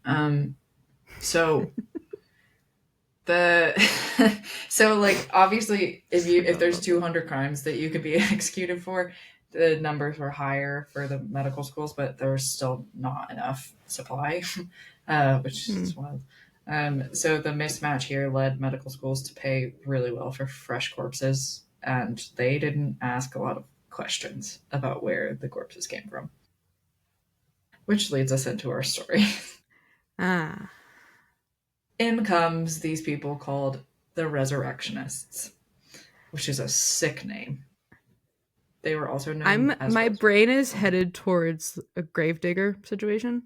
Grave robber situation. Yeah, that's where we're going. They're body snatchers. They just came up with their own name for it. Yeah, I mean, it sounds way cooler to call someone a resurrection man than it does to call them like a body snatcher, I think. That's true. I guess if you're like at a party and people were genuinely doing this as their... You'd probably rather say, "Oh, I'm a resurrectionist," than I'm a body snatcher. It does. Okay. I dig up graves. It's important to save face, you know? It's important to have a PC title. Like, it's very... Let's talk about professionalism and titling. I'm a resurrection man, actually. If you refer to me as a body snatcher, I find that to be very unprofessional. I find that kind of offensive. Insensitive. Yeah. I'm actually insensitive to my profession. I might have to bring this up with HR. Yeah. So. Maybe we'll have a conflict resolution with HR. Email we'll line on this later. Katie Maxwell, resurrectionist. Yeah. I mean, that sounds sick. Like, it sounds really cool. But, like, anyways, it's not cool. You shouldn't steal bodies. But no, because it sounds... When you first said you were talking about the topic, my brain was like, oh, people that think they can just make people be alive again and just play with dead bodies. Like, I was picturing, like, what is it? Because Weekend at Bernie's. My Cousin Vinny, Weekend at Bernie's. I get the two mixed up. Weekend at Bernie's. Yeah, Weekend at Bernie's. Like, that's what I picture a resurrectionist to be like. It's just that movie. Yeah. That was the first image that popped in my head. Yeah, that's fair. That's not it. But they're just stealing bodies and selling them to... Yep. Cool. They're just stealing people. Cool. It's a lot. Yeah. I've been trying to parade them around. Yeah, and like actually like convince people that they're alive. Yeah. Yeah. But so it technically is not a crime back in the day. Because bodies could not be considered property legally in the UK. Mm-hmm. Body snatching itself was not a crime. But if you took the casket, jewelry, clothes, anything that was in the grave, that is robbery. A crime. That's robbery. So you can't take that stuff. So they just stripped people. Listen, naked. We all have boundaries. We all have limits. They said, listen, you can take me, but don't take my shit. Yeah. Please leave my jewels. I get it. And things. Leave me my trinkets. Leave my... Someone comes and robs my house. Here's my social security card. Just don't take my trinkets. You can have the TV. Not the tchotchkes. Leave my little silicone blobfish, please, and thank you. Please, please, please. I know it's of great value, but please leave it. Please do not take Kevin away from me. Don't touch my blobfish. Anyways, it wasn't a crime to take a body. Fun fact, question mark fact, the actual first successful prosecution for stealing human remains in the UK was not until 1998. So it took a while to update these laws. Yeah, so normal. Cool. I think it was just like a legal loophole. So, but the reason why people did this, obviously this is like it's wild. What? Imagine you're like stealing bodies and the judge is like, I don't know what to tell you. They found the loophole. Yeah. Your Honor, like, just kind of stuck here. Loophole. I don't know. I can't do anything. They didn't take the bracelet. Sorry. So sorry, everyone. The blobfish is still in the casket. Yeah. So my hands are tied. She's not. Her spleen's gone. But whatever, Her spleen's bombed. You can't even notice, really. Really. So yeah, the reason why people were doing this, not for fun necessarily. They didn't like have a vested interest in science. They did have a vested interest in money. And at the time, someone who, I don't know why they used silk weaver as the like profession comparison, but I guess it's because I would imagine silk weaving is quite a skilled trade. So I guess they wanted to show like what someone was earning for a skilled trade at the time. Okay. Well, let's just go with it. Yeah. All right. Sure. So a silk weaver in the East End of London was earning about 5 shillings a week, which today is about 19 pounds. It's not a lot of money. But a body could fetch 2 to 14 guineas. And now I learned something about guineas. A guinea, is 1 pound and 5 shillings. And you can still refer to a guinea as 1 pound 5 shillings. 1 pound 5 pence, I guess it would be. Because I learned a shilling. A shilling is 5 pence. So you understand in the UK they go with the pence and pounds. And yes, but I've never understood it because I still feel like there's many extra words.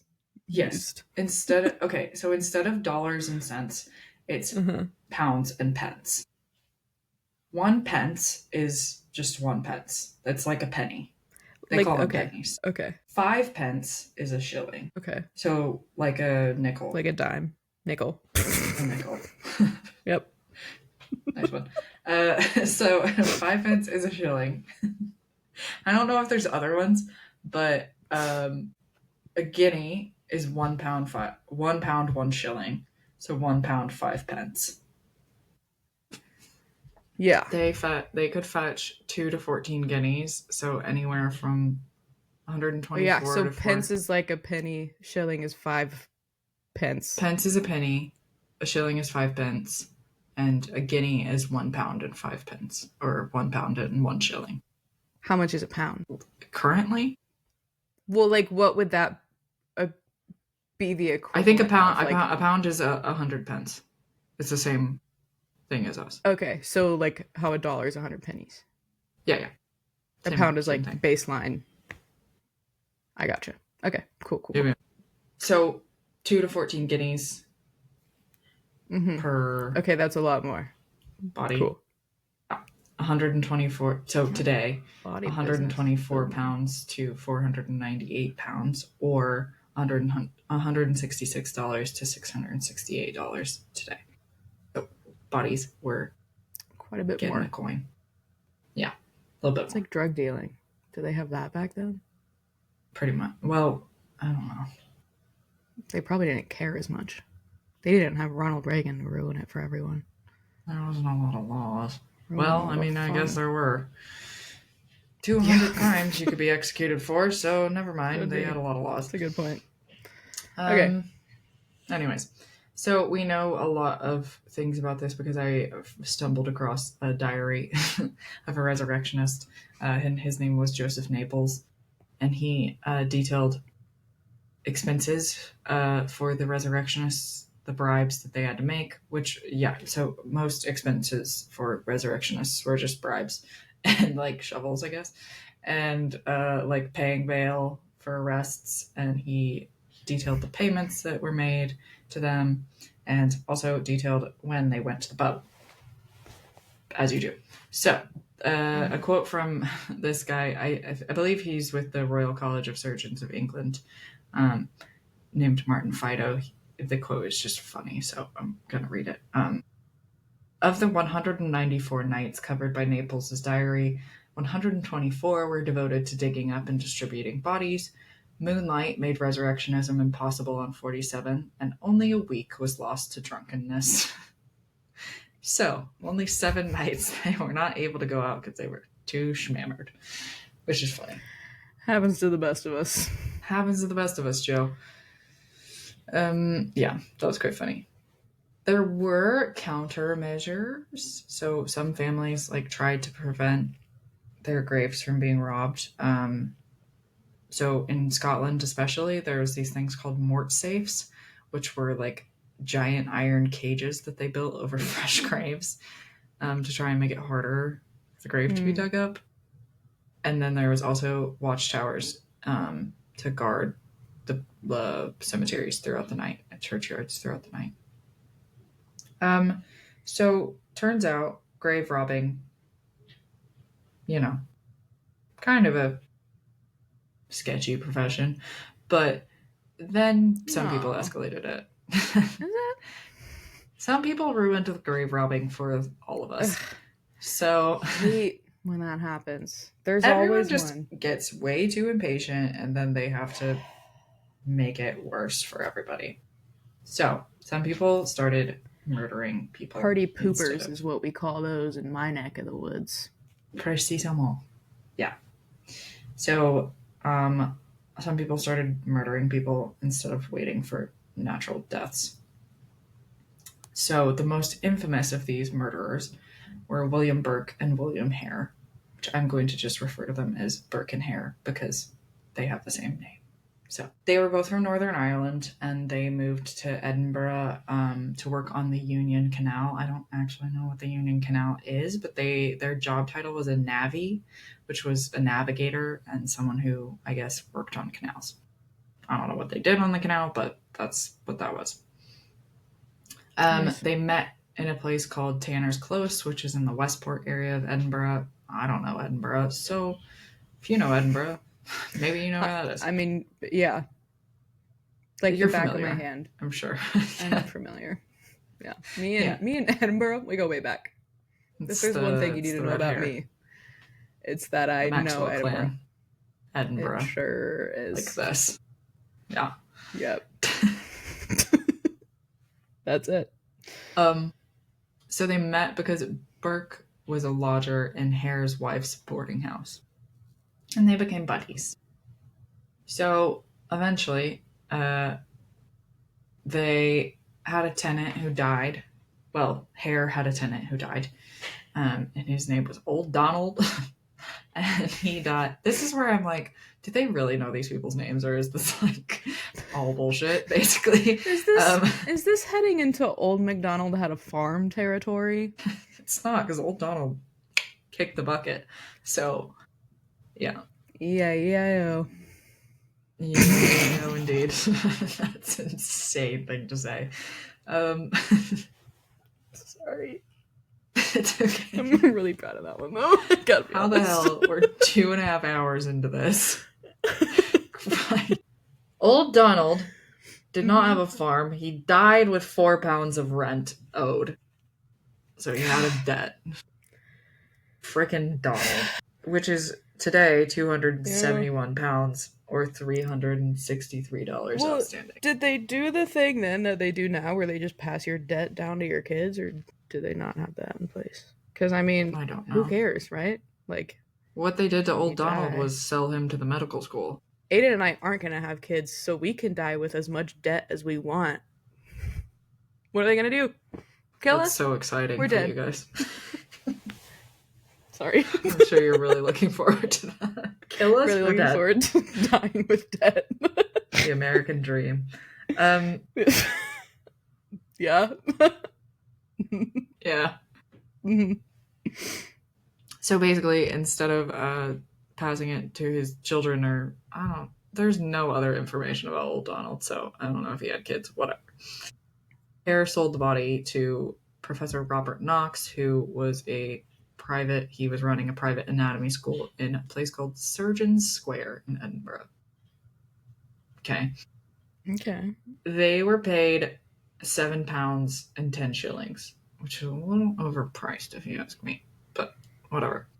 Which is £508 or $680 today, which is a lot of money. It's a lot for a body. After getting me this payment, they were like, that's more money than we've earned in the last year. Cool. Maybe we should start doing that more often. But they were really impatient and they didn't want to wait for lodgers to die, so they just started taking matters to their own hands. They say selling cadavers is a gateway drug. Yeah, I mean, I've always found it to be so. And I've always said that. And you've always said that. Yeah. They decided that they were impatient and took matters into their own hands. So it was often people that were lodging in Hare's house, or they lured people in with alcohol, got them drunk, and then once they were asleep or too inebriated to do anything about it, they suffocated them, smothered them. And because I guess that's like, obviously you can't sell a body. Yeah, I guess you don't want to do anything crazy to it. You can't sell a body that's been like choked or stabbed or whatever. So they would smother them. No. Smother them, pack them into tea chests, and deliver them across the city to Professor Knox. I just picture like a Misfits Market. It's like the subscription box for like vegetables that are horrible. I know. I mean, that's really funny, but it's horrible. I'm sorry. I love it, but I don't. You know, it's spooky month, so lodgers at Misfits can say Market. Bad things. I can say mean things. I can be mean. It's October. I can be mean. So they got a little big in their britches with this whole thing. And they started getting way more careless with the people that they were killing, to the point where they murdered this guy named James. They murdered this guy named James Wilson, who was nicknamed Daft Jamie. And he was a man who lived on the streets of Edinburgh. He had a very recognizable club foot. So they sold him. Well, they killed him. They smothered him. Bless his heart. And then they sold him to Knox. And students at Knox's anatomy school were like, I know that guy. Like, that's friggin' Daft Jamie. He was just on the street. And then, like, it started to get worse because there was rumors of Jamie going missing. And so what did Knox do? He just removed the head and feet of the body to hide its identity. Naturally, what you do is decapitate and remove the feet. I mean, it's like basic body mutilation 101. Yeah, thank you. Yeah. Post-mortem mutilation 101 is remove the identifying factors. Nowadays, you would also have to remove the fingerprints and such. And then they got even more careless, which checks out. So on Halloween, 1828. Okay. There's this whole thing. So Burke and Hare got into a fight because apparently Hare was selling bodies to Burke. No. Was selling bodies to Robert Knox on the side and not telling Burke about it. And then, so Burke got mad. You don't do that. No. You don't go against your body snatching buddy. Body snatching buddy. Your BSB. BSB. Not Don't cross your BSB. You don't betray your BSB. You don't do that. So the BSB was betrayed.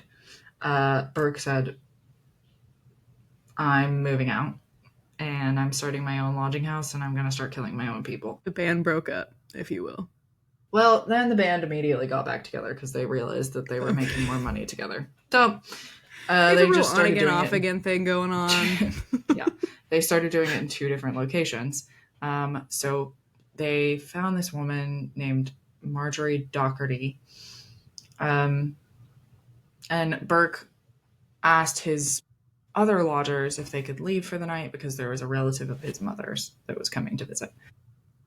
Meanwhile, he convinced Marjorie that that she was his relative by saying that his mother was a Docherty. I don't know how that worked on old Marge, but it did.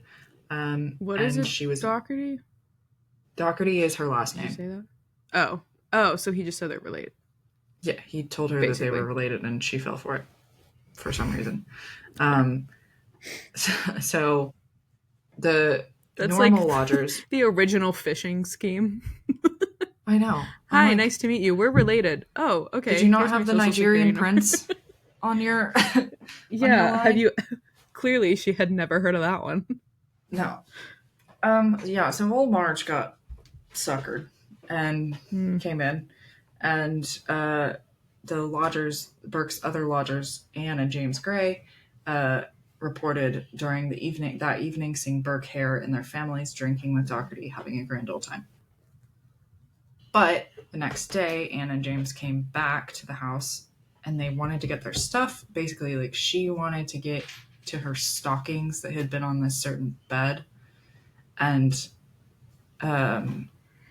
he was like, no, don't go down by that bed. And she was like, my stockings are over there, but okay. And they found that a bit suspicious. They were like blocking their entrance to certain areas. So they were left alone in the house later that day, and they went a snooping and discovered Docherty's body. Should. Yeah, as you should. Probably she just really wanted to get her stockings back and then like tripped over the body that they had poorly hid under straw at the end of the bed. So I hate when that happens. That was that. And they basically immediately ran to the police and were like, there's a body, which is exactly what I would do as well. The police obviously subsequently arrested Burke and Hare both, and they found, obviously they couldn't turn the bodies in with items because that would look suspicious, so they found items from the supposed 16 victims, and these items were positively identified by friends and family of the victims, but it just wasn't enough evidence like to convict them on or charge them on even. And so they literally had nothing to keep them because this was 1828 until Sir William Ray offered Hare full immunity for his testimony against William Burke. So Burke is charged. A snitch. A rat, if you will. That's the ultimate BSB betrayal. I know. Well, we already established that they had. That's true. They do have a rocky past. Yeah. Maybe they shouldn't have been BSBs to begin with. Probably not. But, emotional boys. Anyways. So Burke is charged subsequently, and Hare is given full immunity in exchange for his testimony. The trial began on Christmas Eve, 1828, and Burke was obviously found guilty because Hare could tell every single thing that they did without fear of repercussions. He was sentenced to death by hanging, and he was executed on January 28th, William Burke, was executed January 28th, 1829 at Lawn Market in Edinburgh. And the irony in this is that his body was dissected for anatomy lessons. So at Surgeons Hall in Edinburgh, you can still see his skeleton. His skeleton is still on display in Edinburgh, which is sick. That's wild. I actually knew that because I know about Edinburgh. Okay. Obviously, because you know Edinburgh. Yeah, I know Edinburgh. Been there many times. Big fan of the bagpipes. Yep. And such. So Hare was released and disappeared. We don't know anything about the rest of his life. Fair enough. Professor Knox, so the guy who they were selling everything to, he claimed no knowledge of the body's origins because he wasn't actually directly, like he never directly worked with Burke and Hare in order to be like, have plausible deniability, essentially. But he was able to somehow get out of this by claiming that he had no idea where the bodies were coming from, blah, blah, blah, whatever. But later he got his because he was cleared. He was cleared of involvement criminally, but he was forced to resign as curator of the Royal College of Surgeons Museum, and he was later expelled from the Royal Society of Edinburgh. So, yeah, karma. Yeah. The aftermath is that there was a fairly famous, so this inspired a fairly famous copycat string of murders by grave diggers called the London Burkers. They had a name for their gang, which is lame, but and they also got caught, obviously, or we wouldn't know who they were. And then public outrage over this, specifically the London Burkers, led to the Anatomy Act of 1832 in the UK, which provided legal access to cadavers from prisons and workhouses. Yay. Wait, and it also allowed for body donation. Can you say that sentence one more time? It provides, so the Anatomy... You're good. The Anatomy Act of 1832 provided legal access to cadavers from prisons and workhouses. Okay. Gotcha. Not good, but I mean, I guess it's better than killing people for it. Yeah. And then it also allowed body donation to sites, so people could legally do. And that's the story of the Resurrectionists and Burke and Hare. You know, I don't like that story, and I'll tell you why. Okay. I don't like when a snitch wins. That's all. The snitch did win. Yeah. And that teaches a bad lesson, I think. But I think medical field was the one who won. I guess the medical field won in the long run. Mm-hmm. But I don't like that the snitch didn't. Well, I guess if we don't know more about his life, maybe karma got to him. I'd like to think it did. But... I mean, he probably died of like tuberculosis or something. Yeah. So it was Edinburgh. The message of this story is not to be a snitch. It's to be a doctor. Truer words have never been spoken. Don't be a snitch, be a doctor. You need to draw that now. Write that on my tombstone. Yeah, I'm sure your parents would be very proud. Finally, medical field recognition. Finally, she admits it. Yeah, so happy Spooky Month. That was really interesting. Thank you. Who would have thought? So I wonder when the, like, letting you volunteer to, you know. Well, it said in the Anatomy Act of 1832. Oh, you said when that started? Yeah. Apparently, the Anatomy Act of 1832 also allowed for that. But I would imagine that not a lot of people were volunteering. It probably wasn't very popular then. No, probably not. Now it's like, not to brag, most people do it now. I'm going to donate my body to science. Actually, I don't. I would donate my organs. But I think I want to be composted. Or like where they put you under a tree. Mm-hmm. And so as you return to the earth, you give your nutrients to the tree. I think would be cool. Yeah, agreed. Except for... No, we won't get into my thoughts on dead bodies. I still have slight misgivings about my body being buried in the ground, but it is what it is. That's fair. I think it'd be interesting. We've been here for 2 hours and 40 minutes. We've been here for, I feel like I need to... really need to... Yeah, I don't... I don't feel like I need to get into my misgivings about death. No, that's okay. I think that was an exciting story. Thank you. Really excited for Spooky Month. Me too. Really excited for Spooky Lake Month. Woo! Me too. And Toby is too. Don't be a snitch. That's it. That's all. Is there a lesson about sinkholes? Don't If you see a sinkhole, don't name it after the devil, because there's enough of them. There's too many now. Be more creative. No more devil sinkholes and no more snitches. What would you name your sinkhole? That's a rhetorical question. I'm posing it to the listeners. Yeah, because that's a lot to think about for me. I'll come back to you in a couple of weeks and let you know. Yeah. What my sinkhole's name would be. Good. All right. Well, catch you on the flippity flop. Bye. Bye-bye.